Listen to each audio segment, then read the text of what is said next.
오늘 주보 보신 분들은 영향력 레시피라는 설교, 사건 영시 설교가 지난주에 시작했는데 어떻게 벌써 7이지? 이렇게 생각하는 분이 계셨을지 모릅니다.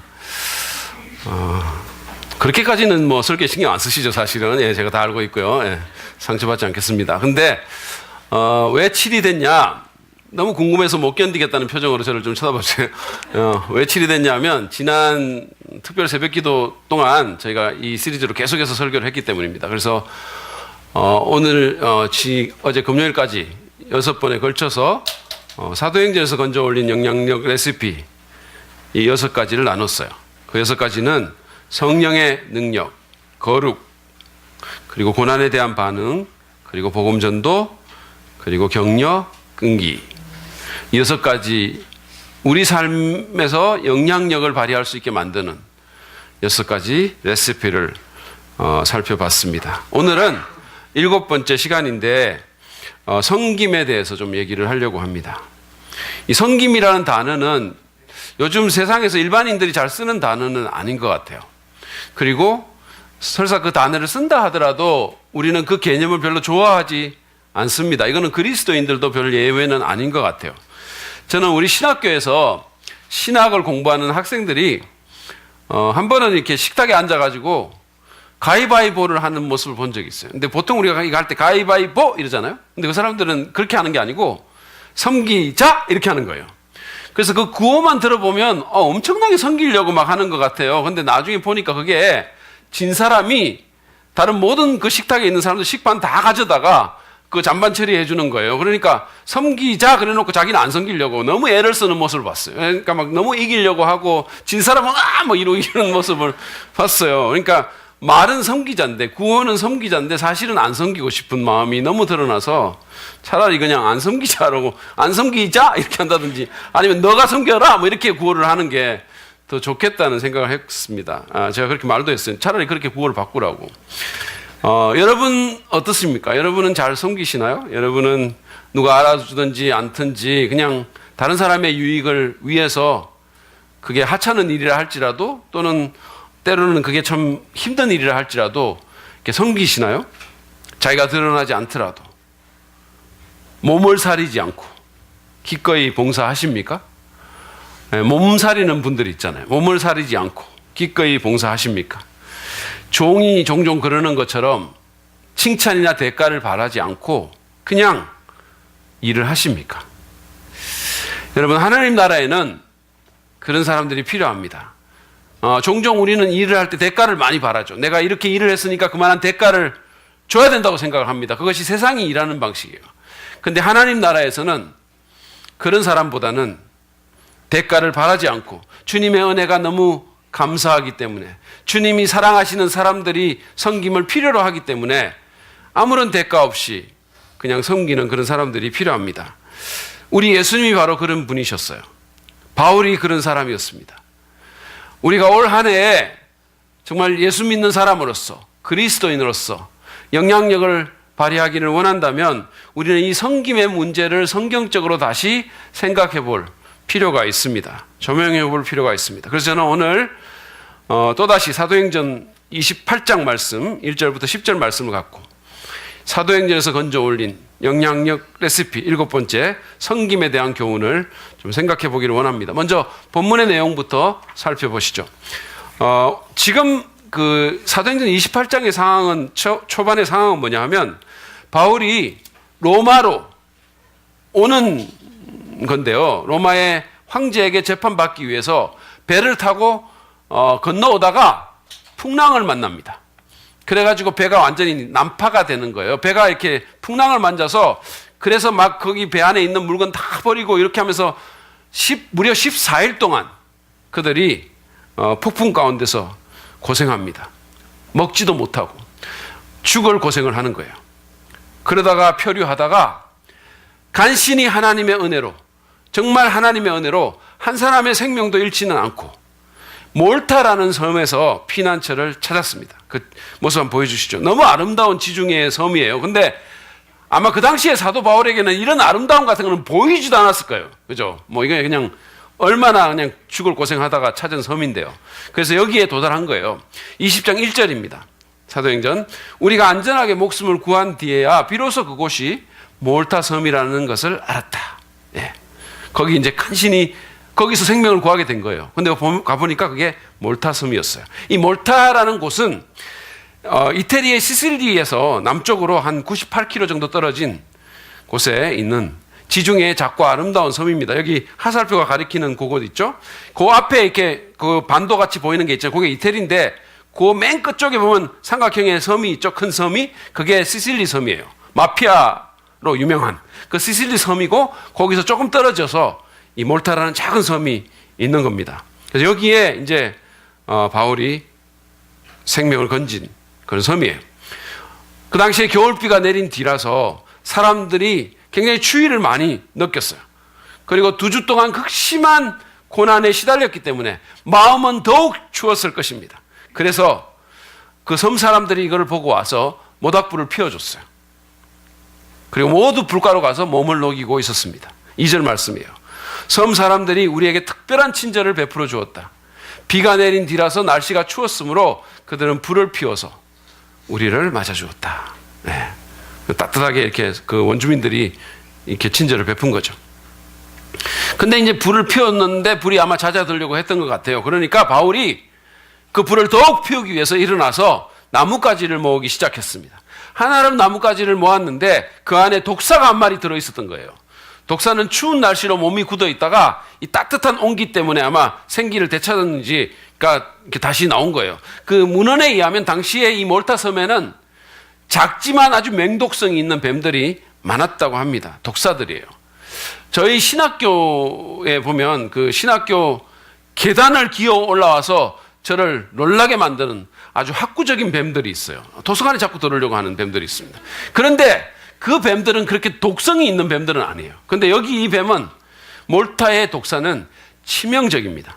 물리면 금방 독이 퍼져서 몸이 붓고 입에 거품을 내고 죽게 되는 거죠. 근데 그런 독사가 나뭇단에서 튀어나와서 바울의 손을 물었어요. 3절 말씀입니다.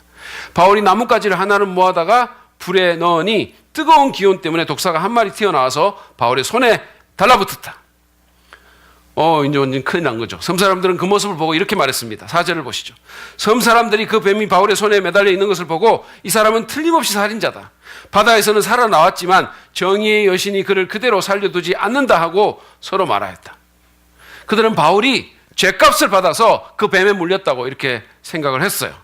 독사에 물려가지고 즉사할 운명에 처한 것을 보니까 이거는 죄인 중에서도 아주 살인자, 아주 악한 살인자라고 이렇게 판단을 한 것입니다. 이 사람들은 우리처럼 인과응보의 신학의 그 영향을 받아서 아주 섣부른 판단을 했어요. 우리도 그럴 때가 얼마나 많습니까? 사람들에게 안 좋은 일이 닥치면 저 사람이 뭔가 안 좋은 일을 해가지고 저 사람이 저런 일이 벌어지는 거야. 이런 식으로 섣부르게 판단하는 경우가 얼마나 많은가요?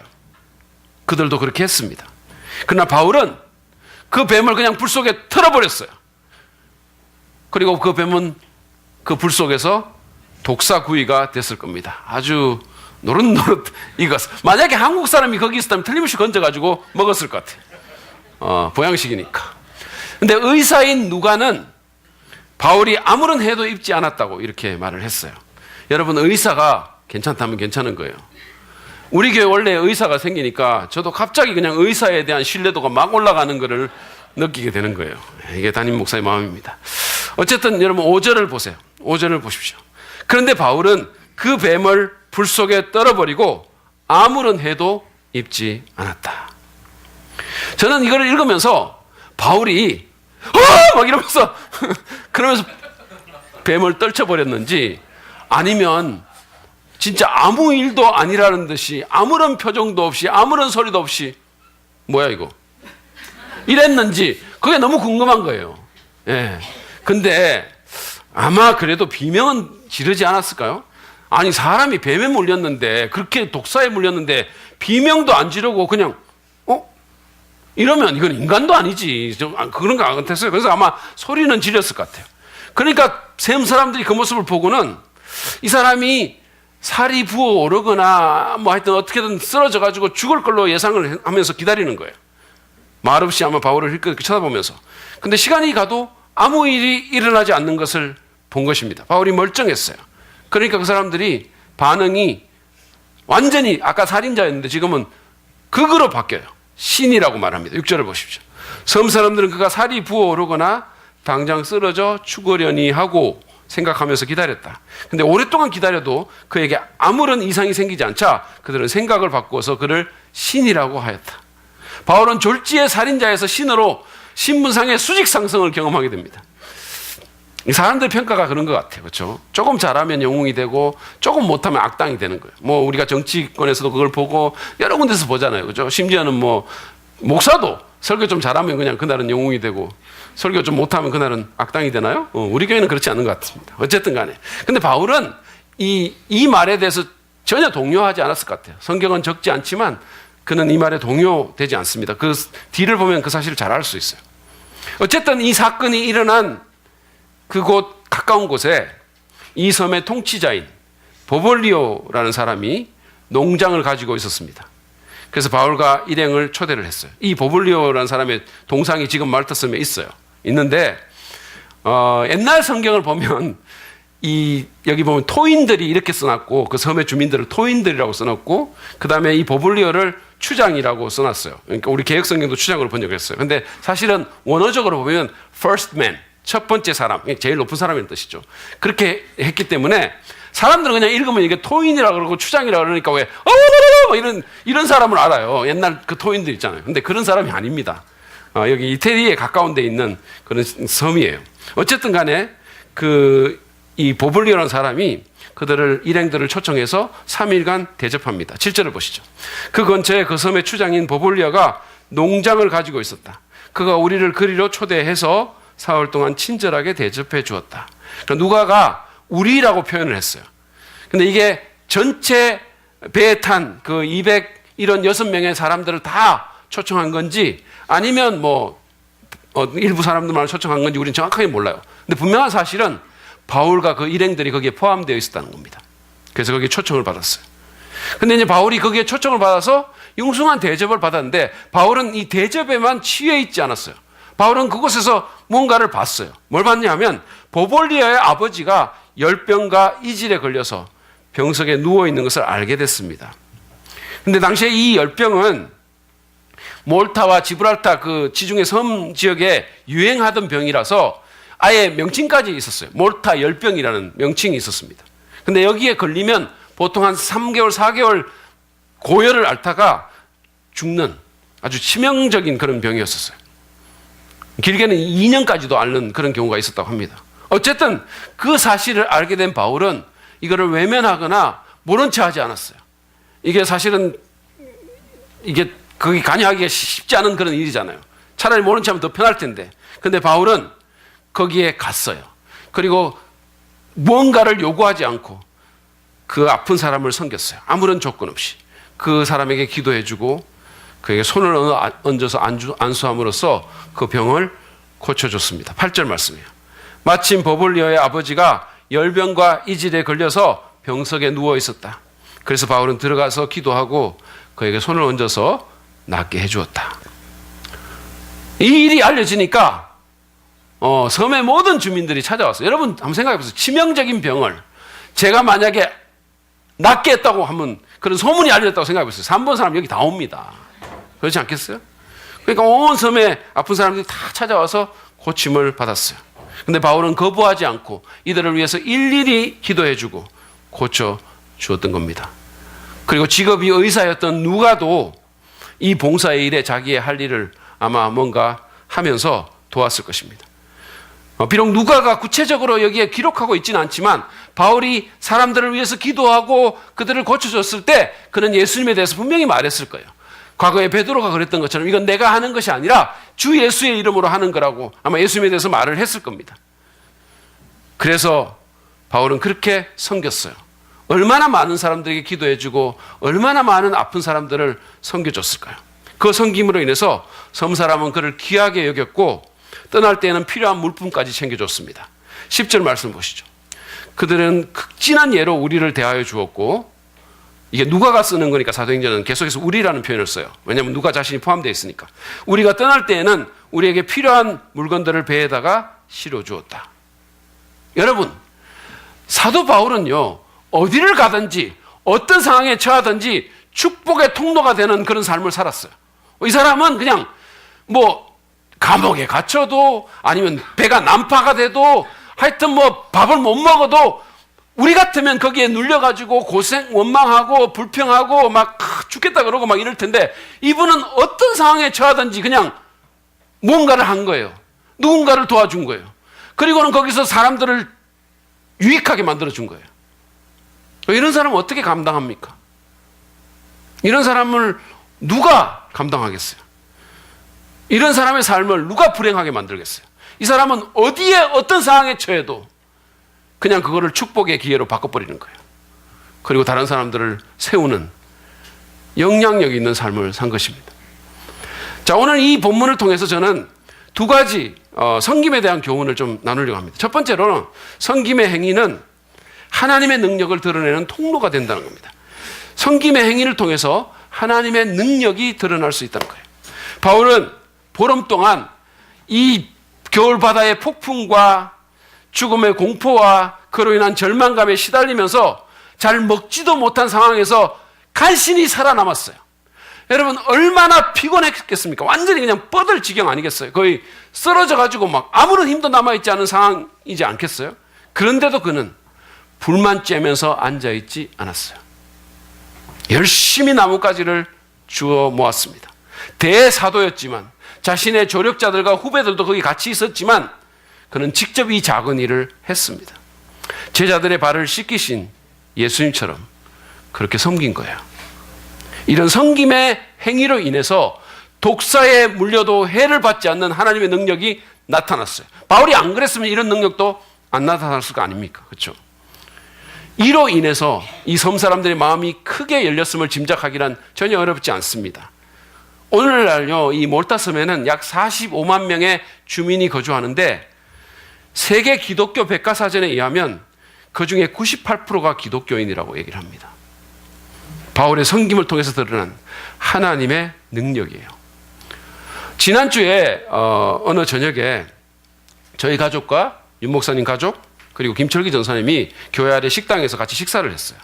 근데 식사를 다 해갈 때쯤 바깥쪽에 앉아있는 윤 목사님이 쓱 일어나더라고요. 그리고 계산대로 가는 거예요. 그러니까 우리가 내려고 했는데 허를 찔린 겁니다. 근데 이제 저희 부부는 사실 안쪽에 이렇게 있어가지고 일어나서 이렇게 나가기가 쉽지가 않았어요. 근데 저희 집사람이 그걸 보고는, 저희 집사람은 정말로 순발력이 빠르거든요. 그러니까 막 열어가지고 하여튼 이 카드를 갖고 그 바깥쪽 통로에 앉아있는 김철기 전사님한테 이걸로 계산하세요 이러면서 팍 줬어요. 그래서 김철기 전사님이 확 받아가지고 일어나려고 하는 순간에 그 옆에 앉아있던 유영희 사모님이 돌진을 하면서 그를 덮쳤어요. 김철기, 진짜예요. 여러분 그거 보셨어야 돼요. 제가 그걸 촬영을 했어야 되는데 이래가지고 완전히 황 덮었어요. 그래가지고는 김철기 전사님 손으로 확 내리 누른 거예요. 달려와서. 근데 여러분 알다시피 우리 김철기 전사님은 덩치나 힘이 만만치 않은 사람이잖아요. 그런데 완전히 유영희 사모의 양손 누르기 공격에 그대로 쓰러져 버렸어요. 얼굴이 땅에 거의 이래가지고 이럴 뻔 했다니까요. 저는 그날 거기서 주님의 능력을 봤어요. 이거는 여자에게서 나올 수 있는 힘이 아니에요. 여러분 잘 아시죠? 유영희 사모님은 진짜 섬기는 분이세요. 그날도 자기가 섬기려고 하다가 이 열이 막 너무 이게 뻗쳐가지고 주의 능력을 거기서 드러낸 겁니다. 섬김의 행위를 통해서 하나님의 능력이 나타났어요.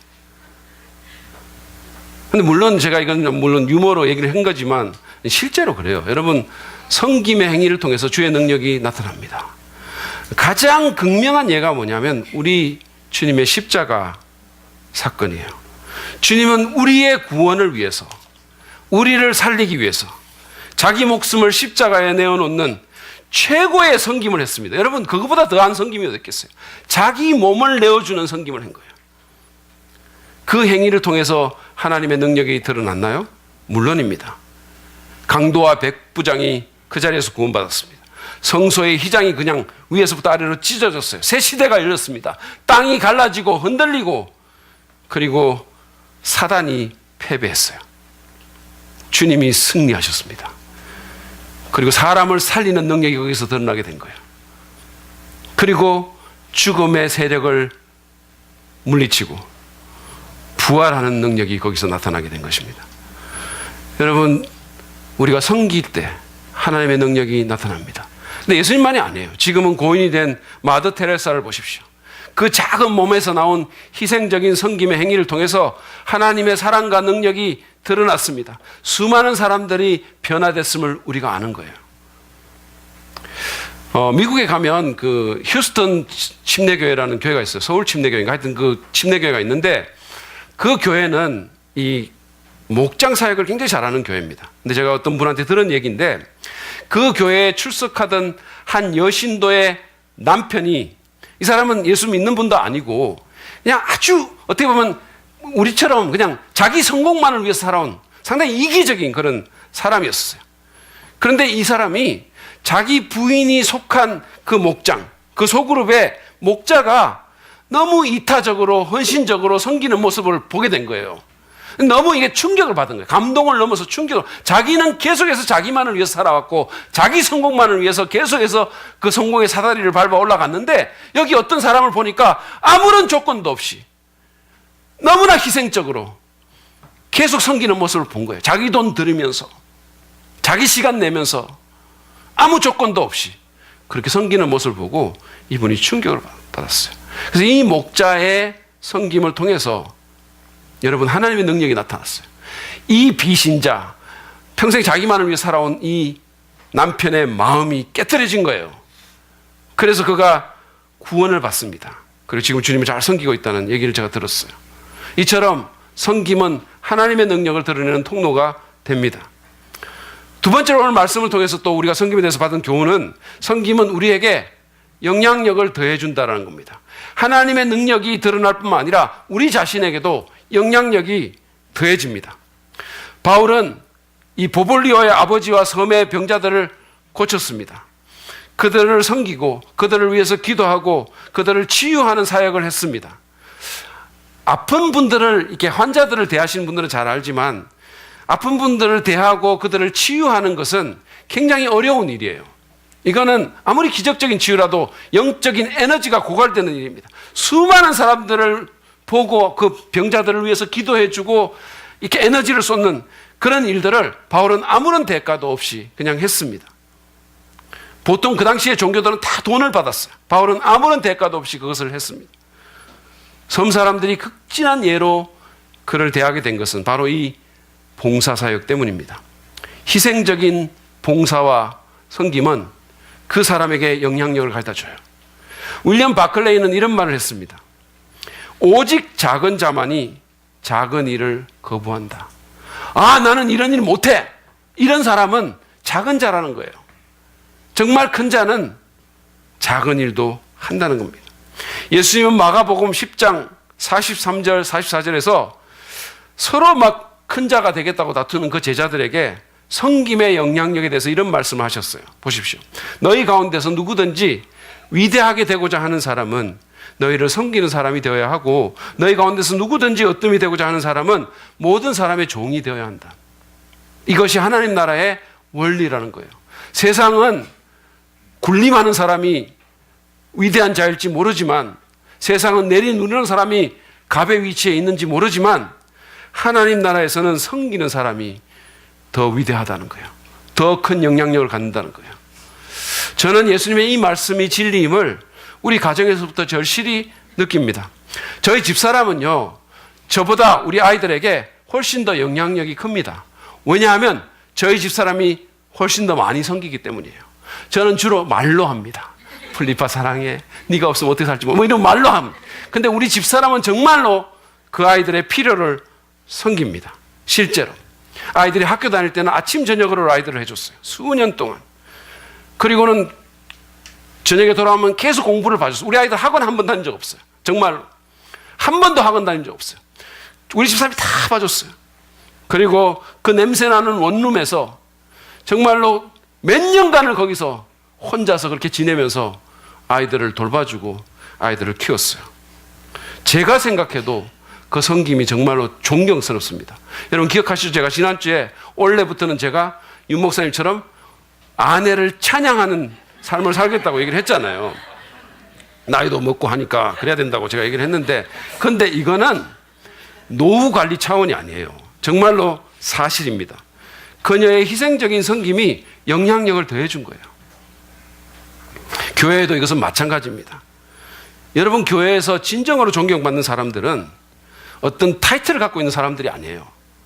정말 마음으로부터 사람들이 그를 존경한다면 그는 다른 사람과 교회의 유익을 위해서 어떤 방식으로든 섬기고 희생하고 기여하는 사람들이에요. 그들이 존경받는 겁니다. 아무리 타이틀을 갖고 있다고 하더라도 자기만을 위한 사람은 존경받을 수가 없어요.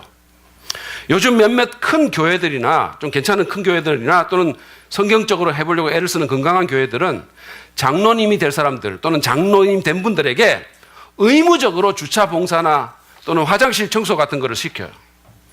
섬김을 통해서 종의 태도를 갖게 하고 그럼으로써 성도들에게 존경받는 리더가 되도록 돕기 위해서 그렇게 하는 거예요. 그렇게 하라고.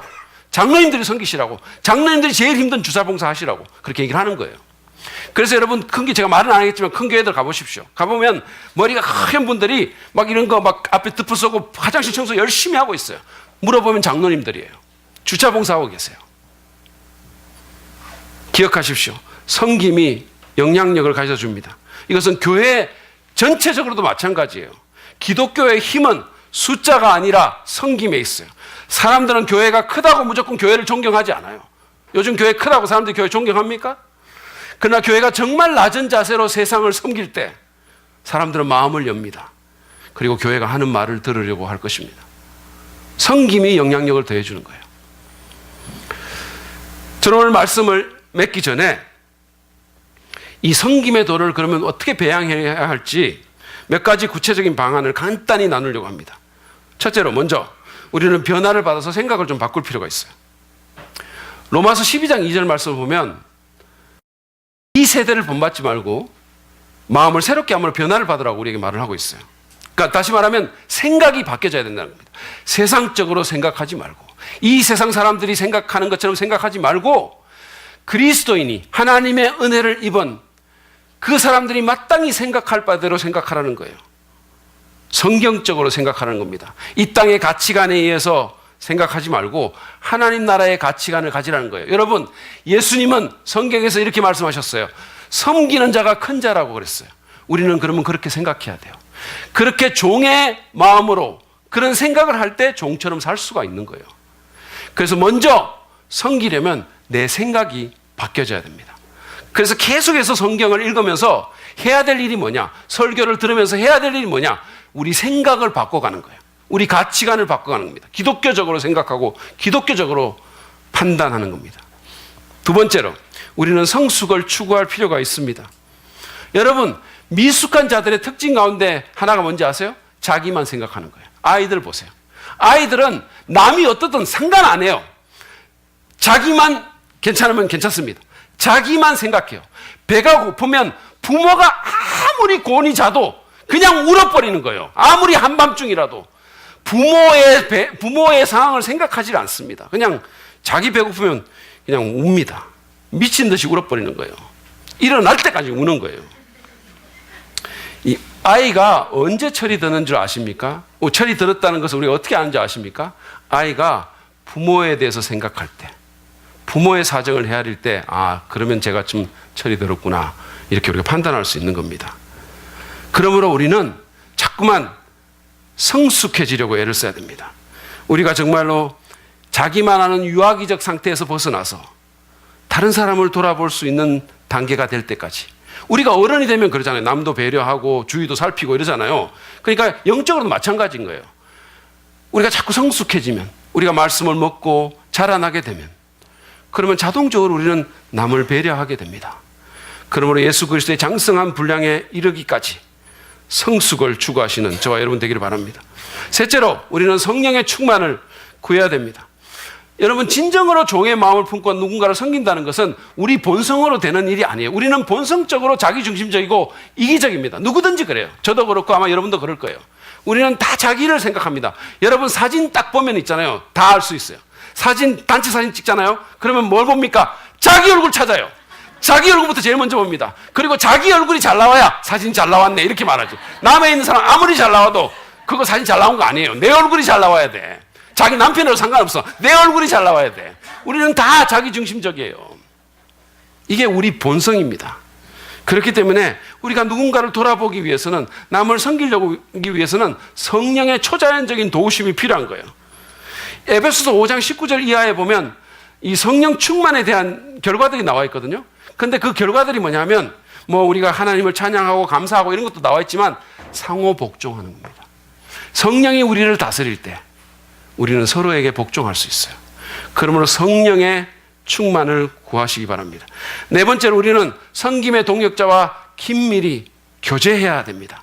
섬김의 삶이라는 건 쉬운 일이 아니에요. 지치죠. 때로는 육체적으로 힘들 때도 있어요. 때로는 섬기다가 상처를 받을 때도 있습니다. 사역을 하다 보면 낙심할 때도 있어요. 우리에게는 다른 사람의 기도와 격려와 협동이 반드시 필요합니다. 저는 지난 하여튼 2, 3주 동안 이 연말 연시 사역 때문에 정말 힘들었어요. 정말 올 한 해 중에 제일 바쁜 시간을 보냈던 것 같아요. 막 스트레스도 너무 많이 받았고, 특별히 지난주에는 제가 특세 때문에 하루에 한 편씩 설교를 준비해야 되는 거예요. 그러니까 진짜로 문자 그대로 머리에 쥐가 나는 것 같은 느낌이 와. 머리가 진짜 욱신욱신 하는 거예요. 그래서 마치 제 자신이 꼭 무슨 설교 제조 기계가 된 것 같은 그런 느낌이 막 들더라고요. 거기다가 금요일 날 또 새벽기도 마치면 바로 또 수양에 가가지고 강사해야 되니까 그것도 얼마나 스트레스가 됐는지 제가 얼마나 후회했는지 모르겠어요. 괜히 이거 강사 초청받았다. 괜히 내가 허락했다. 이런 생각을 얼마나 많이 했는지 몰라요. 그래서 굉장히 짓눌렸습니다. 정말 어려운 한 두세 주를 지냈던 것 같아요. 그런 저에게 우리 동역자들이 얼마나 힘이 됐는지 몰라요. 제가 해야 될 일을 아무 불평 없이 맡아서 할 일을 들어줬어요. 불평하지 않고. 물론 뭐 제 앞에서는 안 했고 바깥에서는 어떤지 모르겠어요. 하여튼 안 했어요. 그리고 어떤 분은 정말 말씀 너무 감사하다고 목사님 조금만 더 힘내시라고 문자도 보내줬어요. 그리고 수양에 갔을 때는 기도하겠다고 화이팅이라고 막 이렇게 막 문자 보내준 분도 있었어요. 거기다가 제가 앞에서 말씀드린 것처럼 식당에서 서로 레슬링을 하면서 예화까지 제공해 준 거예요. 얼마나 감사합니까? 여러분, 섬김의 동역자가 필요합니다. 우리에게. 그러므로 그런 동역자를 찾으십시오. 혼자만 외롭게 신앙생활 하지 말고 교제하십시오. 기도 부탁하십시오. 어려움을 말하십시오. 서로 피차 격려하시는 저와 여러분 되시기 바랍니다. 다섯 번째로, 우리는 일상의 평범한 섬김의 사역을 실천할 필요가 있습니다. 일상에서 평범한 사역을 연습하는 겁니다. 사실 일상에서요, 우리가 하려고만 들면 기회는 무수히 많아요. 직장에서 여러분 동료가 어떤 도움을 청할 수 있습니다. 그렇죠? 뭐 커피를 마시면 여러분이 빼올 수 있어요. 먼저 가서. 갑자기 차가 멈춰버린 그런 사람들을 만날 수 있어요. 그들을 도울 수 있어요. 가정에서도요, 한밤중에 아이가 울면은 깊이 잠든 척 하다가 상대가 아이에게 갈 때에야 잠에 취한 듯이 겨우 눈을 떠가지고 내가 가려고 했는데 먼저 갔네. 이러지 말고, 그러지 말고 그냥 먼저 일어나서 가십시오. 여러분, 가정은요, 섬김을 실천하기에 가장 좋은 곳이에요. 정말입니다. 가정은 우리가 일상적이고 평범한 섬김을 실천하기에 가장 좋아요. 연습하기에 가장 좋은 것입니다. 섬김은 이론이 아닙니다. 역도처럼요, 실제로 우리가 하는 것을 통해서 근육이 늘어나는 거예요. 어느 부인이, 이건 실화입니다. 어느 부인이 중요한 수술을 앞두고 자기 남편에게 주말 동안 아이를 좀 돌봐달라고 이렇게 부탁을 했어요. 근데 남편은 거절했습니다. 이유가 뭐냐면 남편은 중요한 집회가 있다는 거예요. 그게 뭐냐면 남자를 위한 집회에 참석해야 되기 때문에 아이를 주말 동안 돌봐줄 수 없다고 자기 부인한테 거절한 거예요. 중요한 수술을 앞둔 부인한테. 근데 그 집회는 그리스도인 남편과 아버지는 어떻게 살아야 하는가에 대한 집회였었어요. 그가 아내를 섬겨달라는 그 요청을 거절한 것은, 그 이유는 아내를 섬기라는 그 가르침을 받게 하기 위해서, 거기 가기 위해서 실제로 섬기라는 요구를 거절한 겁니다. 우리가 이런 식의 모순에 빠지기가 얼마나 쉬운지 모릅니다. 여러분, 섬김은 이론이 아니에요. 평범한 것들, 작은 것들의 실천을 통해서 섬김의 근육이 강화될 것입니다. 마지막으로, 우리는 보상에 대한 주님의 약속을 신뢰해야 돼요. 오늘 우리가 말씀에서 본 것처럼 섬김은 우리의 삶에 영향력을 줍니다. 근데 섬김의 유익이 거기서 끝나는 게 아니에요. 주님은 우리의 섬김이 결코 헛되지 않을 것이고 소자에게 냉수 한 그릇 준 것도 결코 그 상을 잃지 않을 것이라고 말씀하셨어요. 약속해 주셨어요. 저는 결혼하기 전에 제 아내에게 이태리 여행시켜주겠다고 철석같이 약속을 했어요. 근데 사실은 처음부터 별로 의지가 없었고 결혼 생활 한 10년이 지나면서는 거의 그 약속을 잊어버려 버렸어요. 근데 다행히 고마운 분의 후원으로 약속한 지 30년이 지난 안식월에 그 약속을 지킬 수 있어서 얼마나 다행스러운지 몰라요. 제 노후가 한결 편안하게 된 것입니다. 여러분 기억하십시오. 주님은 저와 달리 약속을 지키시는 분이십니다. 그 약속을 신뢰하십시오. 주님은 섬기는 자를 반드시 보상하겠다고 약속하셨어요. 아무도 보지 않는다 할지라도 주님은 보고 계신 거예요. 그 누구도 보지 않는다 할지라도 주님은 보시고 주님은 그 섬김의 행위를 영원에 걸쳐서 보상해 주실 것입니다. 그러면 그것을 바라보고 계속해서 섬김을 실천하는 저와 여러분이 되시길 바랍니다. 이제 우리가 말씀을 정말 맺으면서 스스로에게 한번 질문해 보십시오. 나는 섬기는 자인가? 그렇지 않다면 그 이유는 뭘까?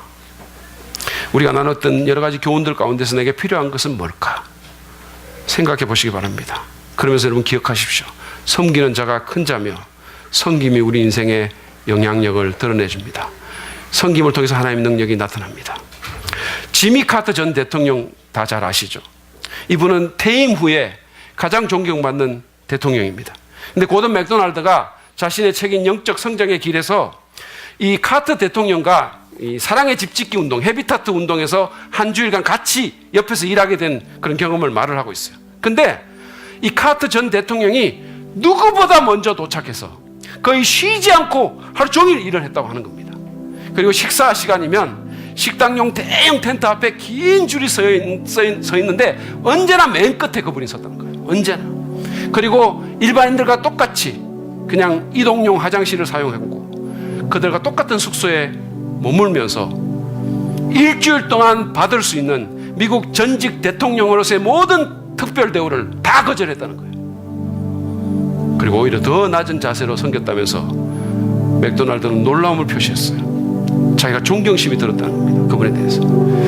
여러분 카트가 오늘날 그토록 존경을 받고 사람들에게 선한 영향력을 끼치는 존재가 된 것은 그의 이런 이 섬김의 태도와 결코 무관하지 않을 것입니다. 그러므로 여러분 섬기는 자가 됩시다. 가정에서, 교회에서, 학교에서, 일터에서 내 권리만 주장하지 말고 나만 생각하지 말고 다른 사람의 유익을 위해서 자신을 주고 희생하고 봉사하도록 합시다. 그런 사람이 큰 사람입니다. 주님의 약속을 신뢰하는 가운데 성령의 능력과 주님의 사랑으로 그렇게 합시다. 그럴 때 우리는 누군가에게 선한 영향을 미칠 수 있게 됩니다. 그럴 때 우리는 하나님의 능력을 드러내는 통로가 될 수 있을 것입니다. 축복의 통로가 되고 영향력이 넘치는 그런 귀한 삶을 사시는 저와 여러분 되시기를 간절히 바랍니다. 2016년도 한 해가 그런 영향력 있는 한 해가 되기를 간절히 바라며 이 시간 우리가 주님